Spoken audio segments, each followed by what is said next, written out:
sijaendelea mbele, sijajua ni nani, ila leo alfajiri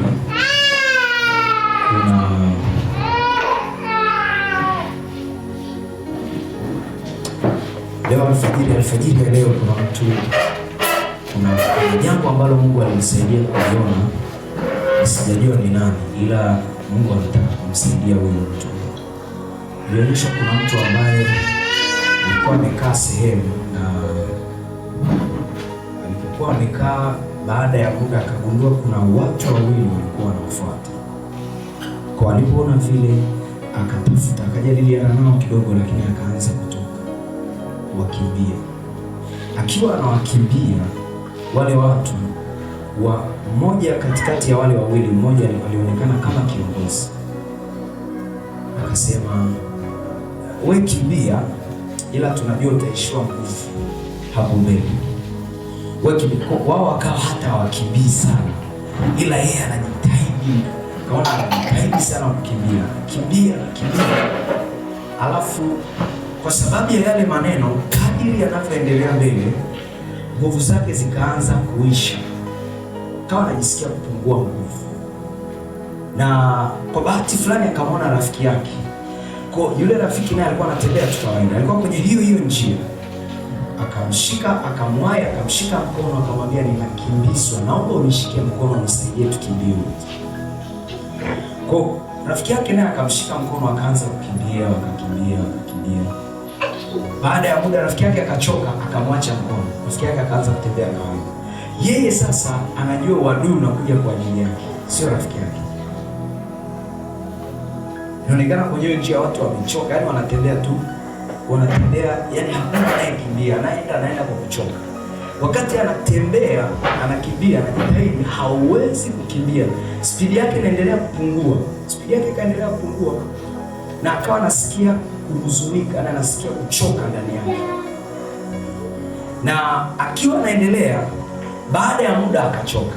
Wale wakawa wanaendelea, ni kama wanatembea kwa spidi, wakamkuta. Walipomkuta naye akawa amesimama. Sasa akawa anaanza kwa jina la Yesu, kwa jina la Yesu Kristo, kwa damu ya Yesu, lakini hamna kinachotokea. Hakuna kinachotokea. Sasa yule mmoja ambaye alikuwa ndo kiongozi, alikuwa ni mtu fulani mweusi. Akachukua kale kakuashia moto, kanakuwa anafuta kwa ndani, sijui kanaitwa kibiriti cha gesi, ndio kiwasha, alafu akawa anaweka kwenye mdomo wake, anamwekea yule ambaye alikuwa anamkimbiza, anamwekea huyo mtu kwenye mdomo wake. Wakati yule ndugu anaendelea kuomba, hakuna kinachotokea.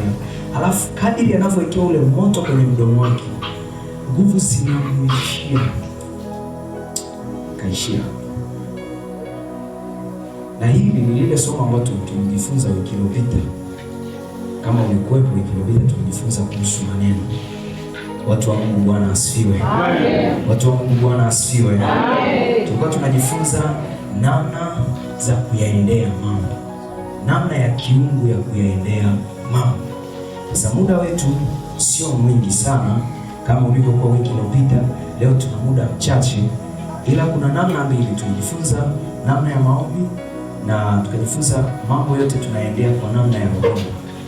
Hichi kitu nilichokiona kwa huyu mtu ni kwamba kwa namna anavyoendea maisha, kadiri anavyoendelea, anaenda kwa kuchoka na kwa huzuni na kwa kufadhaika, na hajui namna ya kuomba. Anaomba ila hajui namna ya kuomba. Yeye anajua akisema kwa jina la Yesu na kwa damu ya Yesu inaisha, ila kiukweli alitakiwa ashughulikie yale maneno yaliyosema. Tunakumbuka wiki iliyopita, maneno ni roho. Watu wa Mungu, Bwana asifiwe. Amen. Hakuwa anashughulika na yale maneno. Kwa hiyo nguvu za yule mtu zikaendelea kupungua kwa sababu ya kile, na wale wala hata hawajishughulishi. Yaani hawajishughulishi, hawapambani.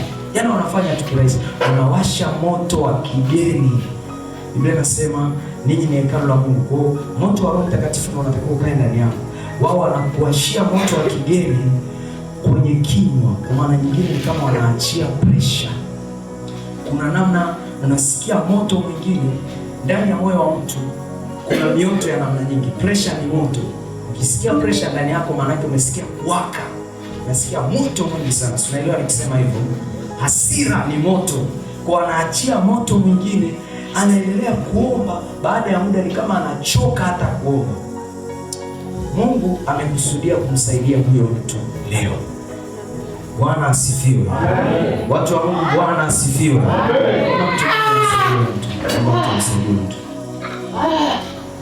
Hapo ufunge macho yako, niombe kuangalia. Katika jina la Yesu Kristo, roho ambayo inazuia maisha ya huyo mtu na kuyatesa, haitayatesa tena kwa damu ya Yesu Kristo. Maneno yoyote yaliyoachilia madhara ya nafsi hayataachilia madhara tena kwa damu ya Yesu. Kwa damu ya Yesu ninafuta kila uharibifu, nguvu za giza, nguvu za kipepo. Toka, achia maisha yake. Toka, achia maisha yake. Mmeandama maisha yake kwa sababu ya maneno. Mmeandama kwa nguvu ya hayo maneno. Ninayafunga kwa jina la Yesu, kwa damu ya Yesu Kristo wa Nazareti. Katika jina la Yesu Kristo, katika jina la Yesu Kristo. Weka mkono wako kwenye moyo wako. Baba, katika jina la Yesu, ninakushukuru kwa sababu ya uzima ambao unawaachilia siku ya leo kwa njia ya neno lako. Katika jina la Yesu Kristo, kuna mtu ambaye unamvusha, na ninakushukuru kwa sababu kusanyiko hili halitatoka kama lilivyoingia, katika jina la Yesu Kristo. Na kila mwenye pumzi aseme amen. Amen. Fungua Biblia kwenye kitabu cha Wakorintho wa pili sura ya 10. Wakorintho wa pili sura ya 10. Anasema, maana ingawa tunaenenda katika mwili, hatufanyi vita kwa jinsi ya mwili. Maana silaha za vita vyetu si za mwili, bali zina uwezo katika Mungu hata kuangusha ngome, tukiangusha mawazo na kila kitu kilichoinuka kijiinuacho juu ya elimu ya Mungu, na tukiteka nyara kila fikra ipate kumtii Kristo. Tukiteka nyara kila fikra ipate kumtii Kristo, tena tukiwa tayari kupatiliza maasi yote kutii kwenu kutakapotimia. Na ufungue Biblia yako kwenye kitabu cha Mathayo sura ile ya 13. Mathayo sura ile ya 13. Mathayo sura ile ya 13. Mathayo sura ile ya 13. Anasema nini? Mstari wa 3 anasema, akawaambia mambo mengi kwa mfano akisema, tazama, mpanzi alitoka kwenda kupanda. Hata alipokuwa akipanda, mbegu nyingine zilianguka karibu na njia, ndege wakaja wakazila. Nyingine zikaanguka penye miamba, walipasipokuwa na udongo mwingi, mara zikaota kwa udongo kukosa kwa udongo kukosa kina, na jua lilipozuka ziliungua kwa kuwa hazina mizizi zikanyauka. Alafu kwenye kitabu cha Mathayo 13 mstari wa 18, basi ninyi sikilizeni mfano wa mpanzi. Kila mtu alisikiapo neno la ufalme asilelewe, huyo huja yule mwovu akalinyakua lililopandwa moyoni mwake. Huyo ndiye aliyepandwa karibu na njia. Fungua Biblia yako kwenye kitabu cha Zaburi ya 91. Zaburi sura ile ya 91. Zaburi ya 91. Zaburi ya 91 anasemaje? Mstari wa kwanza anasema, aketia mahali pasiri pake aliye juu, atakaa katika uvuli wake Mwenyezi. Nitasema, Bwana ndiye kimbilio langu na ngome yangu, Mungu wangu nitakayemtumaini. Maana yeye atakuokoa na mtego wa mwindaji, na katika tauni ya ribuyu. Kwa manyoya yake atakufunika, chini ya mbawa zake utapata kimbilio. Uaminifu wake ni ngao na kigao. Hutaogopa hofu ya usiku. Sema hofu ya usiku. Wala mshale urukao mchana. Sema mshale urukao mchana. Wala tauni ipitayo gizani. Sema tauni ipitayo gizani. Wala uwele uharibuo adhuhuri. Sema kwa sauti, wala uwele uharibuo adhuhuri. Ijapo watu 1000, nifuate kwa sauti, ijapo watu 1000 waanguka ubavuni pako, na 10,000 mkono wako wa kuume, hata hivyo hautakukaribia wewe, ila kwa macho yako utatazama na kuyaona malipo ya wasio haki. Kwa kuwa wewe Bwana ndiwe kimbilio langu, umemfanya aliye juu kuwa makao yako. Mabaya hayatakupata wewe, wala tauni haitakukaribia hema yako, kwa kuwa atakuagazia malaika zake wakulinde katika njia zako, mikononi mwao watakuchukua, usije ukajikwaa mguu wako katika jiwe. Utawakanyaga simba na nyoka, mwana simba na nyoka utawaseta kwa miguu. Kwa kuwa amekaza kunipenda, nitamwokoa na kumweka palipo juu. Kwa kuwa amenijua jina langu, ataniita nami nitamwitikia. Nitakuwa pamoja naye taabuni, nitamwokoa na kumtukuza. Kwa siku nyingi nitamshibisha, nami nitamwonyesha wokovu wangu. Kitu ambacho nataka ukifahamu kutoka kwenye hili neno ambalo tumelitafakari, tulipata nafasi ya kutafakari kutoka kwenye kitabu cha Wakorintho wa pili sura ya 10, tukajifunza mambo ni ya kiroho kabla hayajawa ya kimwili. Lolote ambalo unaliendea wewe ndio unalitafsiri kwa namna ya mwilini, ila wanaoyaendea mambo kwa ushindi lazima wajifunze kuyaendea mambo kwa namna ya rohoni. Kwa namna ya rohoni. Ile biashara unayoifanya lazima uiendee kwa kanuni ya kiroho. Yale mambo unayoendea lazima uyafuate kwa kanuni ya kiroho, na msaada wa Mungu umewekwa hapo kwenye msaada wa kuyaendea mambo ya kiroho. Na yeyote anayotaka msaada wa Mungu, Biblia inasemaje kwenye kitabu cha Waebrania? Lazima afahamu ya kwamba Mungu yupo naye wapa thawabu wale wamtafutao. Mungu ni roho, nao wamwabudu imewapasa kumwabudu katika roho na kweli. Kwa lazima uwe katika mfumo wa kiroho, anga la kiroho, ili upate msaada wa Mungu. Mwili, Biblia inasema roho ndiyo itiayo uzima, mwili haufai kitu. Mwili upo kwa ajili ya kuyatimiza yaliyo ya rohoni. Mwili unaposhindwa kujiconnect, kujiunganisha na mambo ya rohoni, unakosa msaada kwenye ulimwengu, unaishi kawaida. Kwa moja, lazima uyaendee mambo yoyote yanayokuja kwenye maisha yako kwa lugha na tafsiri ya rohoni. Vita yoyote unayoiona inakuandama, kabla haijawa vita inayoonekana, lazima iwe vita isiyoonekana. Mambo yanatengenezwa rohoni. Wewe unaweza ukaona unaweka fedha, unafanya biashara, unajishughulisha, unasoma, mambo hayaendi. Wewe unatafsiri mambo hayaendi na unawachukia watu kwa sababu ya mambo yasivyoenda. Rudi magotini. Mambo yanatengenezwa kwenye ulimwengu wa roho. Hao unaowaita wateja unadhani wanatengenezwa kwa kuweka speaker za muziki, kuwaita na kuachilia mapango, jaza luka usioke. Kuna watu wamejaza maduka kwa mikopo na wateja waingii kwenye miguu ya duka lao. Sababu hata huko wateja kuja ni kwa lugha ya rohoni unawaita. Huwaiti mwilini, huwaiti tu karibu njoo. Unawaita kwa namna ya roho. Na anayejua hayo ana uwezo wa kutawala soko zima. Ama ni wa Mungu ama sio Mungu. Ana uwezo. Ndio maana kuna watu hawaendi kanisani, wao ndio wanawahimiza kila siku, nenda okoka. Haelewi hata maana ya kuokoka nini. Kwa sababu yeye ameshafundishwa na bibi yake. Ashafundishwa na mtu fulani namna ya kuchukua wateja. Anafikia tu fungu pale la nyama fulani kwenye mlango, wateja tu wanamiminika. Yeye ajui fungu limekaje, yeye ajui itakuwaje, yeye ajui linafanya kazi, hataki hata kulielewa. Yeye anachojua nimeweka na vitu vitafanya vitaenda. Cha msingi mahesabu.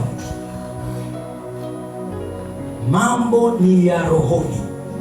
Watu wa Mungu, Bwana asifiwe. Punguza pressure ya mwilini. Mwambie mwenzako, punguza pressure ya mwilini. Punguza pressure ya mwilini. Eneo mojawapo ambalo tunapiga vita, mtu wa Mungu, hatushindani, ndio Biblia nasema, ninawajilia. Kuna watu wanafikiri sisi tunayapeleka mambo kwa jinsi ya mwilini, kwa wanajipanga kwa namna ya mwilini kutukabili. Ila ninawajilia nikitaka umfahamu kwamba pamoja na kwamba tunaishi katika mwili, tunaenenda kwa namna ya rohoni. Kwa kuna namna ya mwilini na kuna namna ya rohoni ya kuyaendea maisha, kuyaendea mambo, kuyakabili mambo, kuyasuluhisha mambo. Tunayasuluhisha kwanza kwenye lugha ya rohoni. Na nikisema hivyo namaanisha maisha, nilikufundisha hichi kitu. Mambo yanakuja kwa mtu yote aliyeokoka. Mambo yanamjilia sio tu kwa lugha ya rohoni, kwa lugha ya rohoni ya amani au ya vita. chochote kinachokuja kwenye maisha yako. Chakula kitakachokuja kwako ni kwa amani ama kwa vita. Rafiki atakayokuja kwako kwa lugha ya rohoni ni kwa amani ama kwa vita. Na hiyo vita tuitafsiri katika namna ya muonekano. Kuna watu wanavaa vizuri, wanaonekana vizuri, wanapendeza kabisa, ukiwaona unatamani atakaa, ila sio watu ukaa karibu nao. Unasikia tu ndani ya moyo wako unakosa amani, unakosa utulivu wa kukaa karibu na watu wa namna hiyo. Sio kwa sababu ya muonekano wao, ila kwa sababu ya kile wanachokifanya katika lugha ya roho. Moja kati ya vitu ambavyo ni muhimu vifahamu, fungua Biblia kwenye kitabu cha Efeso sura ya 6 mstari wa 10. Anasemaje? Anasema basi weni hodari katika Bwana, mzidi kuwa hodari katika Bwana na katika uweza wa nguvu zake. Kwa hiyo ngoja nifungue alafu nikuonyeshe. Fungue alafu nikuonyeshe. Efeso sura ya 6 mstari wa 10. Efeso 6 mstari wa 10. Efeso sura ya 3 mstari wa 10 na samani na changanya kidogo. Efeso sura ya 6 sasa. Efeso sura ya 6 mstari wa 10 anasema, hatimaye mzidi kuwa hodari katika Bwana na katika uweza wa nguvu zake. Vaeni silaha zote za Mungu mpate kuweza kuzipinga ila za shetani. Kwa maana kushindana kwetu si juu ya damu na nyama, bali ni juu ya falme na mamlaka, juu ya wakuu wa giza hili, juu ya majeshi ya pepo wabaya katika ulimwengu wa roho. Kwa sababu hiyo twaeni silaha zote za Mungu mpate kuweza kushindana siku ya uovu, na mkiisha kuyatimiza yote kusimama. Kwa sababu hiyo twaeni silaha zote za Mungu mpate kuweza kushindana siku ya uovu. Sema siku ya uovu. Sema tena siku ya uovu. Kwa hiyo tunaendea mambo kwa lugha ya rohoni. Kweli tunaendea mambo kwa lugha ya rohoni, na chochote kinachokuja kwenye maisha yako unatakiwa kutafsiri kwanza kwa lugha ya rohoni. Lakini pamoja na kwamba maisha yetu ni ya kiroho, maisha yetu ni ya vita.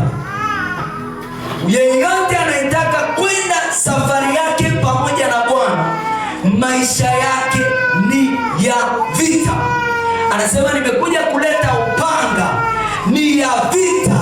Ina maana nyingi, lakini nataka uelewe Mungu unayemfuata, Mungu uliyeamua kumtumikia, ile kwamba umeokoka, you will not get it, utapata chochote kwa bure bure. Mungu ni kweli alishamtuma Kristo na alilipa gharama msalabani, ila sio kisingizio cha kutokuomba. Ukipata ndoa kwa maombi, kuishi kwenye hiyo ndoa ni kwa maombi. Ukipata kazi kwa maombi, kuendelea kuwepo kwenye hiyo kazi ni kwa maombi. Ukipata elimu kwa maombi, kuendelea kusoma ni kwa maombi. Kuna watu ambao wakiyapata mambo wanaamini nao ni muda wa kufurahi. Sasa Mungu ameamua kuwakomesha maadui zako. Acha Mungu aje kufanikisha kuwakomesha maadui zako. Lengo la mkakati wa Mungu wa kufanikisha ni kwa ajili ya jina lake. Watu wa Mungu, Bwana asifiwe. Kwa chochote unachokipata tunapata kwa maombi, tunaishi kwa maombi. Anasemaje? Mzidi kuwa hodari katika Bwana na katika uweza wa nguvu zake. Kwa sababu gani mzidi kuwa hodari? Kwa sababu kuna kitu kinaendelea kufanyika. Ukiwa hodari leo, haimaanishi huo hodari wa leo utakusaidia kesho. Yale maombi ya 21 kapu uliyofanya mwaka juzi hayatakutetea leo. Hiyo ilikuwa ni kwa ajili ya vita ya mwaka juzi. Roho Mtakatifu alikuwa anakusaidia kwa ajili. Ila kila siku inatupasa kuendelea kuwa hodari, kufunga na kuomba. Kwa sababu chochote unacholetewa kwenye meza yako lazima upigane. Lazima upambane kwenye ulimwengu wa roho. Lazima na of course Mungu amekusaidia. Wewe ni kupambana kwa nguvu zako, unapambana kwa nguvu zake na kwa kutangaza kazi ya msalaba. Watu wa Mungu, Bwana asifiwe. Amen. Bwana asifiwe. Amen. Bwana asifiwe. Amen. Unapambana kwa chochote kinachokuja. Unachokitaka utakipata kwa vita, na utakachokitafuta utakitafuta kwa vita, sio kwa amani. Amani, hata mahali palipo amani ujue kuna mwenye nguvu aliyepatawala. Na nielewa ninachokisema. Hata ukikaa kwenye nyumba wakuta pametulia, kila kitu kimekaa mahali pake, kuna mwenye nguvu. Na watu wa Bwana Yesu, yeyote anayeyashinda mambo sio kwa sababu tu ana Yesu, ni kwa sababu amejifunza kuwa hodari kila siku. Kila siku kwake ni siku ya kuwa hodari. Kuwa hodari maana yake ni nini? Kulijua neno la Bwana, kuomba, kutafakari. Akiwa ofisini maana yake nini kuwa hodari? Kuendelea kujifunza. Yeye anaposema kuwa hodari katika Bwana na katika uwezo wa nguvu zake, haimaanishi ni katika mambo ya roho peke yake. Maana yake ni mtu anayejiboresha kila siku. Amefungua biashara, baada ya muda anaenda kujifunza kwenye maeneo mengine. Wanafanyaje biashara? Anaileta hiyo biashara. Amefungua ofisi, baada ya muda anaenda kuangalia kampuni nyingine, na kila siku kwake ni darasa. Kujifunza Mungu ni nani, na kujifunza nguvu za Mungu, na kuzitaka nguvu za Mungu, na kuziomba, na kuzitafuta, na kumtafuta Mungu mwenyewe. Kutafuta madhihirisho ya Mungu kwenye kila siku. Hayo haimaanishi ukiwa unatafuta hiyo nguvu itakusaidia hiyo siku. Biblia inasema hata huko kujiweka hodari, kumbe kuna siku inaitwa siku ya uovu, inampata kila mtu. Kila mtu ana kitu inaitwa siku ya uovu. Hajasema siku za uovu, amesema siku ya uovu. Kwa hiyo kuna mahali utajiandaa, utafunga na kuomba na kufanya kila kitu, alafu kuna siku ya vurugu itatokea. Kitakachokusaidia kwenye vurugu ni zile nguvu ulizozikusanya mwanzo. Kitakachokusaidia kwenye hilo eneo ni lile neno ulilolifahamu mwanzo. Kitakachokusaidia kwenye huo uwanja ni lile neno la ufahamu ulilolijua mwanzo. Na adui akiwa na kuandama haji kwa kugonga hodi, atakuja kwa namna ya kushtukiza sana. Watu wa Mungu, Bwana asifiwe. Amen. Sisemi haya kukutisha kwamba kuna vita ili uogope, ukae kwa namna ya kuogopa. Ila mwenye hekima huwa anajiandaa. Mwambie mwenzako mwenye hekima huwa anajiandaa. Anafanya maandalizi ya kukusanya nguvu zake. Nikwambie, hutapewa vitu kwa sababu una Mungu peke yake, utapewa vitu kwa sababu una nguvu. Hata ukiingia kwenye soko, upewe vitu kwa sababu una Mungu ndani yako peke yake. Unapewa vitu kwa sababu una Mungu aliyekusaidia kuwa na nguvu. Ni lazima ujifunze kuwa na mahusiano na huyo Mungu, ya kujua namna ya kuzitumia nguvu zake kwenye mazingira ulionayo, ili usiende kama mnyonge, ili usipepetwe. Na neno la matumaini nililonalo leo kwako ni kwamba moja, Yesu alishaimaliza vita yoyote unayoiendea. Sema amen. Amen. Sema tena amen. Amen.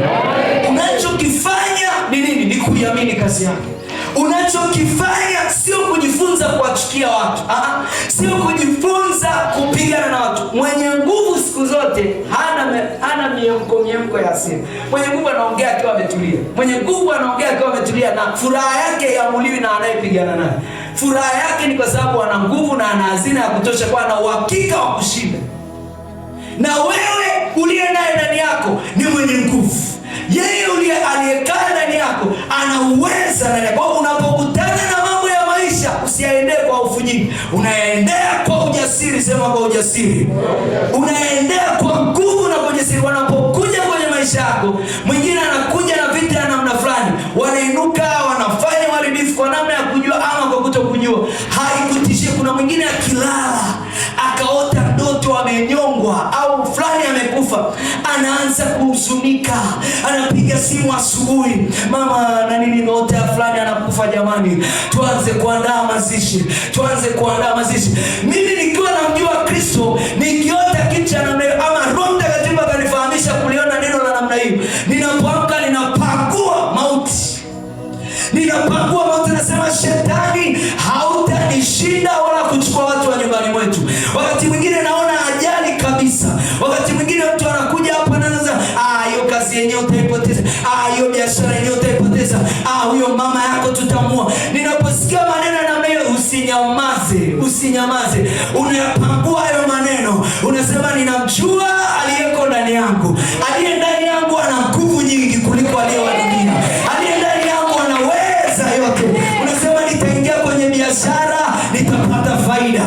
Ninafungua duka langu na nitalitanua. Unasema bana. Unasema hivyo. Watu wanafunguaga na wanafunga. Sasa sikilizia, baada ya miezi mitatu nitafungua biashara nyingine. Sema amen. Sema tena amen. Haleluya. Hauendi kwa huruma ya maadui zako, unaenda kwa neno la Bwana. Sema amen. Sipele mbelekwe. Hatuendi kwa huruma zao. sisi tunacho kilichofanyika. Wao kila siku watachinja, waambie wapoteze mbuzi zao. Waambie wapoteze, zitaisha. Wameendelea chinja. Ya kwanza ulichinja sijafunga biashara, nenda kachinje sasa hivi ya kuua mtoto wangu. Watakuja na kauchawi kao kandege, watakuja na kauchawi kao sio kukuweka irisi, watakuja na kauchawi kake sio kukuwekea sumu kwenye chakula. Biblia inasema tutakula vya kufisha wala havitatudhuru. Sema amen. Hatutakufa. Unawekewa mengi mbele. Unaamini mchawi, usiogope tena cha mchawi. Unaweka vile chakula unamenya, unakula asante kwa ajili ya chakula hichi. Unakula. Anasema baada ya kula chakula mbona afya? Tumshukuru Mungu kwa ajili ya chakula. Nataka nikubariki. Kwa sababu aliye ndani yangu. Haleluya. Aliye ndani yangu ndio kile ninamwambia aliye ndani yangu. Hafi. Hauliwi na sumu. Yesu kama mauti ilimshinda, sumu inamweza. Mbona ugopa? Unalala una mawazo. Amemchukia sana, afanyaje? Na mimi niambe. Wenye nguvu hawahamishwi, wanahamisha. Amen. Wanahamisha. Sio tu tunahamisha na milima. Sema amen.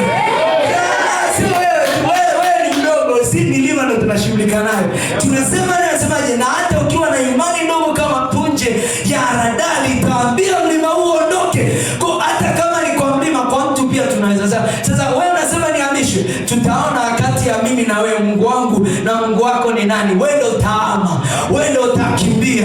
Alafu anakuja mwaka wa 4 anakuta gari limepaki pale nje. Ndio ile biashara ya kuuza sukari ile. Anakuta gari limepaki nje pale.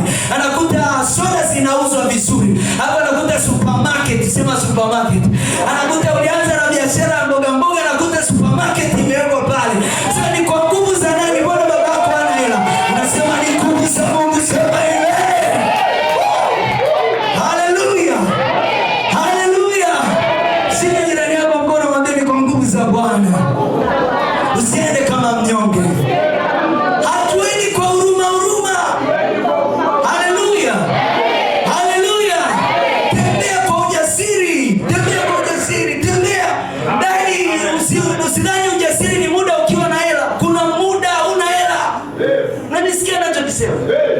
Mahali fulani Gideon anaenda kushindana na jeshi ambalo, kusoma Biblia kwenye kitabu cha Waamuzi sura ya 6, sura ya 7 ukasome kwa wakati wako. Mahali fulani wanaenda, nchi yao imetekwa. Nasema inuka, Mungu yuko pamoja na wewe, ewe shujaa. Shujaa mwenyewe anapepeta ngano, anaificha kwa sababu wamenyang'anywa kila kitu kwenye nyumba yao, kila kitu kwenye nchi yao. Hapo Biblia inasema hilo jeshi lilikuwa kama jeshi la nzige wengi, wana magari ya chuma. Hapo wakati wanaenda kupigana, Bwana Gideon akainuka kwa ajili ya vita. Alipoinuka kwa ajili ya vita, vita ya kwanza Mungu alipigana ni ya madhabahu. Akasema nijengee madhabahu. Akajenga madhabahu. Akasema avunje ile madhabahu yao ya Baali. Akavunja madhabahu ya Baali kwenye mji wao. Akamwinua Mungu wao. Kitu kingine ambacho kinakuletea shida ya kuvuka kwenye vita. Unao wengi unaowaamini. Kuna muda inabidi ufike uwavunje. Uwakatekate. Kuna mahali Mungu anataka abaki yeye mwenyewe na show yake. Kuna mahali Mungu anataka isiyo kwa sababu ya mjomba, baba mdogo, baba mkubwa mwenyewe. Mungu anataka akuache mwenyewe na yeye. Mbaki ili kitakachoendelea asiruke mtu akasema nilimuinua. Na neno anachokisema. Sasa vunja hiyo madhabahu, nijengee madhabahu ya kwangu. Akajenga madhabahu siku ile, akachukua vijana 10, wakajenga madhabahu ya Bwana. Walipoijenga madhabahu ya Bwana, Biblia inaeleza asubuhi vita ikainuka. Alipomjengea madhabahu, vita ya wenyeji wa mji ikainuka. Alafu kuhani wa ile madhabahu ndo babake. Hebu kufikiria. Wewe fikiria kwamba wewe ndo baba wa familia. Alafu mtoto wako anakuvunjia hilo jengo la ibada. Sasa hamna hataki kuabudu, anavunja. Asubuhi baba anajua kilichoeleza, lakini Baali kweli ni Mungu. Na kama Mungu wake ni Mungu, acha washindane. Tusishindane sisi, wache Baali mwenye madhabahu na Mungu wao faini. Acha wapigane. Alafu atakayeshinda ndio mshindi, tutamfuata. Baada ya muda wenyeji wa nchi wakamwelekea Gideon. Biblia inaeleza nini? Anasema baada ya muda akakusanya jeshi la zaidi ya watu 10,000. Alafu Mungu akamwambia sasa hii vita tunayoendea kweli watu ni wengi, unaenda kupigana nao. Ila nataka watu wachache. nataka wachache wa kupigana nao. Sema wachache. Sema tena wachache. Nataka jeshi la watu wachache. Usisahau wale ilikuwa ni maelfu wamejiandaa na magari ya chuma kwa ajili ya vita. Farasi nini wamejiandaa kwa ajili ya kuchukua kila kitu. Sasa Mungu sio swala la wingi wa watu, ni swala la mimi na wewe. Mimi na acha wawe kinyume na wewe wengi. Acha maadui wawe wengi kinyume chako. Ila mimi wewe baki na mimi kwanza. Kwa akachuja. Alipochuja akabaki na watu 300 wakwenda kushindana na jeshi la watu kama nzige. Alafu guess what? Fikiri baada ya kwenda vitani, Bwana akauchukua mji tena kwa watu wangapi? 300. Kuna mahali Mungu haitaki support. Mungu wako hataki support. Connection. Kuna mahali Mungu wako anataka yeye ajionyeshe kwamba mimi ndiye Mungu wako. Mimi ndiye nitakaye kumilikisha. Ile biashara ikinuka asije akasema tu, unajua ni elamu ile nilimpatia haja kwambia tu. Ni ile la kitambo. Ni ile milioni kadhaa nilimpatia. Nilimhurumia kama tu nimtendee wema sije nikalaaniwa. Nikaamua nimpe hiyo hela. Mahali pengine hawendi kwa huruma zao, unaenda kwa huruma za Bwana. Sema amen. Sema tena amen. Haleluya. Sema tena haleluya. Mahali pote jifunze kupigana vita ya maisha pamoja na Bwana. Daudi anasemaje? Daudi anasema unanijia kwa panga, unanijia kwa mkuki. Aya sawa, wewe njoo, mimi sina panga wala mkuki. Umevaa ngao, vaa ngao. Hamna shida, wewe njoo. Alafu sikia mtu wa Mungu. Daudi alikuwa anajua anachofanya. Siku 40 Goliath anasimama kuwatukana majeshi ya Bwana na Mungu wao. Albamu hiyo inaachia. Siku ya kwanza ngoma inatoka. Wasikiliza. Ngoma ya matusi. Haya, Mungu wenu kwanza Mungu. Baada ya kusikia yale maneno, jeshi zima na mfalme wao Sauli hawawezi hata kuinua mkono. Daudi Sauli atakayeenda kuwa nitampa mke na nitampa mke ambaye ni mtoto wangu. Na mali yote anayotaka nitampa. Ni kama tu anajelesha sasa, mbona kama wewe unaweza wewe? Si mke hapa. Mtoto wako baki na wewe, nenda wewe. Kila akiangalia maneno yanawadhoofisha, yanawachosha. Daudi hata sijasikiliza, akaja siku moja akasikiliza. Mwanaume mwenyewe ndio huyu hajatahiriwa. Ndio mnamogopa. Ndio huyu anawatishia. Hebu niachie vita hapa. Niachie. Sasa kwanza hii jezi hapa, vai jezi. Sasa Daudi sasa ngoja nivae kuni. Akavaa kofia akavaa. Mfalme hii ngumu sana, hii nzito sijaizoea. Kuna vile vitu vyao wamevizoea kufanikiwa na mnasaba za kufanikiwa. Anza hivi. Mahali fulani Mungu hataki hizo namna. Mahali fulani Mungu anataka namna yake. Kwa Daudi akakumbuka Mungu alinifundisha nini nikiwa nyikani. Alinifundisha nikaua simba. Akanifundisha nikaua dubu. Kondoo wangu wakawa sana. Sasa kama huyo simba nilimweza, huyu ni nani? Kweli ni mrefu. Kweli anakumbila mimi nina Mungu kwa sababu ninaye Mungu. Kwa akaenda akachukua mawe. Wakati mwingine unahitaji silaha kubwa sana. Sawa, umeongea uliyoyaongea. Kabla hajampiga alianza kuyapangua maneno yake kwanza. Sasa haya umenena uliyoyanena, ila nataka nikwambie kwanza kichwa yako leo ndege wataila. Lakini pili, Mungu ninayetumikia ni Mungu aliyeniokoa na dubu na simba. Na kwa sababu ameniokoa na dubu na simba, na wewe leo ni chakula cha ndege. Na wewe leo nitakushinda. Majeshi ya Bwana akaanza kuchukua jiwe lake. Anachukua, akarusha jina kwa jina la Bwana. Sio kwa jina lake wala kwa jina la ndugu yake, kwa jina la Bwana. Kwa jina la Bwana. Pangua maneno. Unasikia maneno anaongea hadharani. Pangua kwa jina la Yesu, acha uoga. Utafanikiwa. Na unataka kuonyesha wewe ni rafiki. Maisha ni unajua tena maisha magumu. Kataa. Amen. Sema nitafanikiwa kwa sababu Bwana ananifundisha ili nipate kufanikiwa. Sema amen. Sema tena amen. Bali pengine ndio sura ya 97. Na tutaenda kumalizia. Sura ya 97, sura ya 91 anaeleza. Na huo ukiri tutaufanya wakati tunaenda kumwomba Bwana. Huo ukiri tutaufanya. Kuna kitu kingine nilikuwa nataka nielezee, ila leo naona kama wingu limekaa hapo. Roho Mtakatifu anataka tufanye hicho kitu. sura ya 91 anasema kitu. Daudi anasema kweli kuna vita, kweli kuna maadui, kweli kuna wanaopigana na mimi, lakini sitaogopa. Kwa sababu gani? Bwana yuko upande wangu, Bwana yuko pamoja na mimi. Anasema aketie mahali pa juu pake pasirini. Anasema wala hofu ya usiku haitamtishia, mshale wa mchana hautamtishia. Alafu huyo mtu ambaye anamjua Bwana na nguvu zake, sio kwamba ni mtu wa kutishiwa, kupelekwa. Kuna kale ka ugonjwa kwa miaka mingi kamemkalia, ana hofu nyingi, amejaa na hofu ndani ya moyo wake. Eneo la kwanza la nguvu yako ni Bwana mwenyewe, na eneo la pili ni Bwana, na eneo la tatu ni Bwana, na eneo la 10 ni Bwana. Eneo la nguvu zako ni nani? Bwana. Bwana ndiye nguvu zako. Lazima ujifunze kujitia nguvu katika Bwana.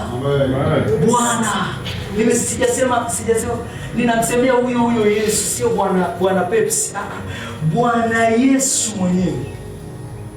Bwana Yesu mwenyewe. Mahali fulani moyo wako usiiname kwa sababu umeona hela zimeisha. Mahali fulani moyo wako usiiname kwa sababu unaona vitu vimepungua kwenye duka lako, wateja hawapatikani. Namna yetu ni namna ya rohoni, na Mungu ametupa nguvu kwa namna ya ajabu sana. Anatupa nguvu za kushindana na wakuu wa giza. Ametupa nguvu za kushindana na majeshi ya pepo wabaya. Ametupa nguvu za kushindana na mamlaka ya wakuu wa anga. Ametupa kushindana na wote. Ametupatia ushindi kabla hatujaingia vitani. Kati ya kitu cha muhimu sana unachohitaji kukiamini, amini kazi ya Yesu.